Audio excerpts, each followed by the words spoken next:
Timothy here, and this is r/TrueScaryStories by Miss Suicide Sheep 666. The Red Room. Nobody in the family dares to go in that room. It's been left untouched for decades, but still remains the exact same since my great aunt Diane died at 12 from cancer. It was her room, obviously, and her favorite color was red. Red walls, red bed, and a Raggedy Ann doll. Diane's favorite doll sits perched up on her dresser. It's the first thing you see when you walk in there. My great-grandparents are still alive, and every holiday they have family come over.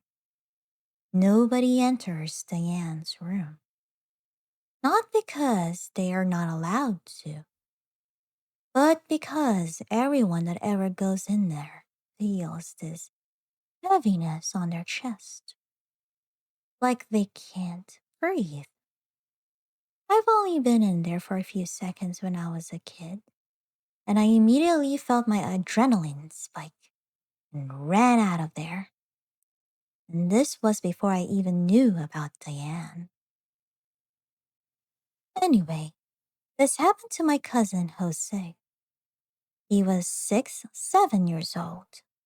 I'm pretty sure this was his first time visiting my great grandparents' house, so he was curious, going to all different colored rooms and playing.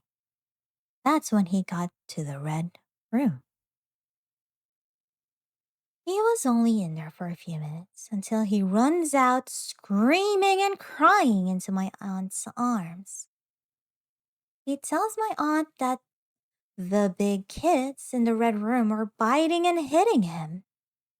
Jose lifts up his shirt to show my aunt, and he's covered in red marks. Scratches and marks that's already bruising on his back. After she soothes him, she immediately goes into the red room to investigate. No kids are there. Just as she was about to leave, the Raggedy Ann doll slowly lifts both its arms up at my aunt, as if creepily asking for a hug.